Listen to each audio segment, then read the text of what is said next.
The origins of psychological warfare were in Nazi Germany, and in the Nazi ideology, they had something that was called Weltanschauungskrieg, which means worldview warfare.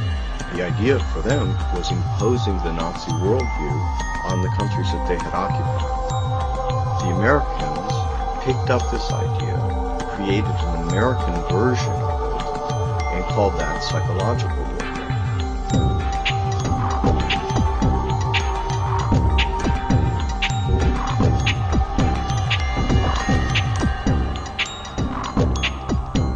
In trying to understand psychological warfare and in trying to understand the American approach to the post-war efforts to control people's minds, both as individuals and on a mass scale, there's a lot of illusions about how that was done. Were Nazis involved in that process? Yes, they were. Mind control was a psychological warfare weapon that Adolf Hitler regarded as the answer for taking over the entire planet.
The Montauk Project, which was an experiment carried on at Montauk Point, New York, on the southeastern tip of Long Island, that's off of metropolitan New York, was essentially two projects. It was a mind control project where they did research on how to influence the mind of man using electromagnetics.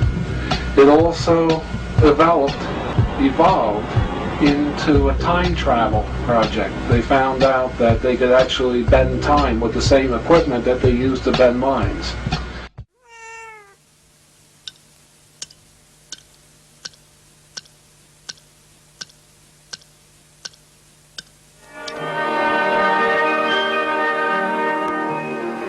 Moscow is in the midst of the last hours of summer.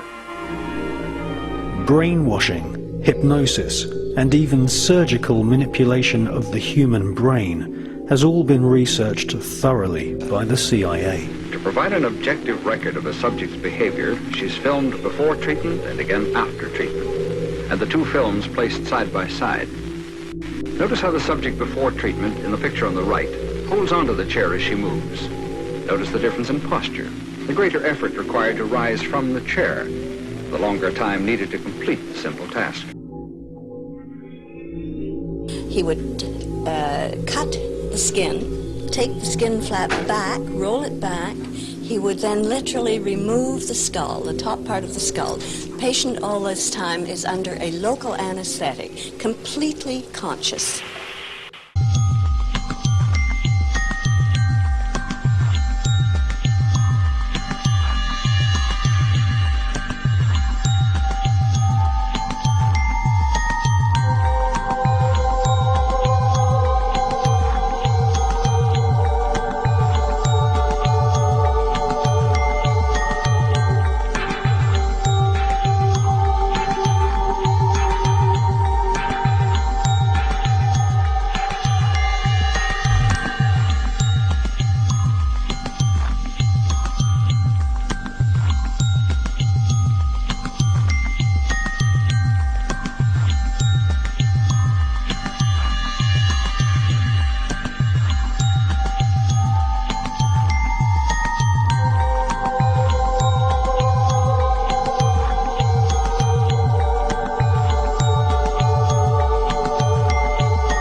name for the mind control research in this country was MK-Ultra.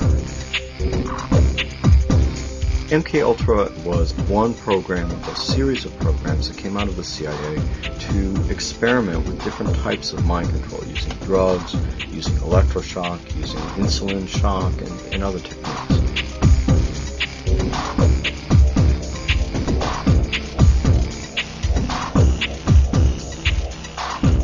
I think that the goal for those people who planned the program was very straightforward. It was an attempt to figure out a way to interrogate people and to learn how to protect their own agents against control by others.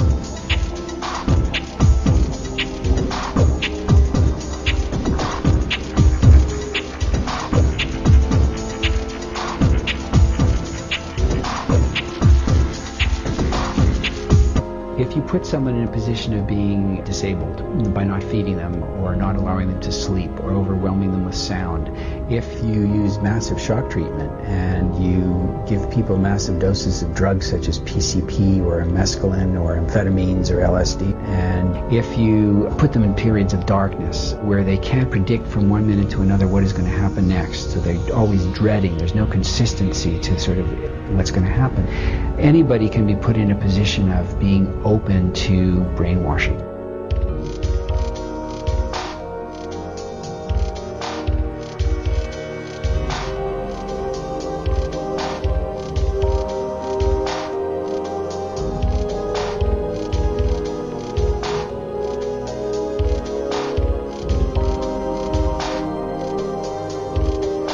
Ewan Cameron was probably the foremost psychiatrist of his time in the 1950s.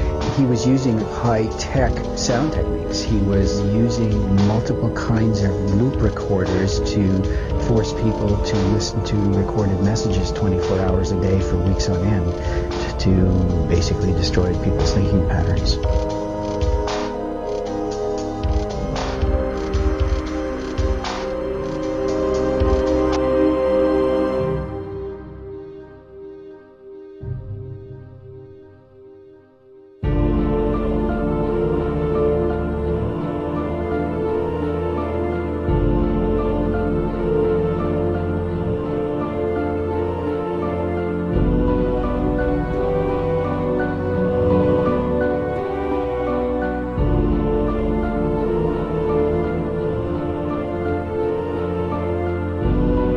Look at the PET scans, they're different. If I try to impersonate a different persona while I'm getting PET scans, my brain will look the same. The programming is layered in, and this comes from another one of our books back there. Cisco did amazing drawings where she invited her different alters, her different personalities to work together on putting down on paper what they were seeing, because they had no talk programming. And the programming that is so sophisticated, there's so much to talk to you about. I mean, how they're using implants and on and on and on. And I'd love to tell you everything that I know, but as they go in and splinter a person's mind into thousands of disassociated pieces, they have to put those pieces together in some fashion that's going to be useful to them. So then they're structuring.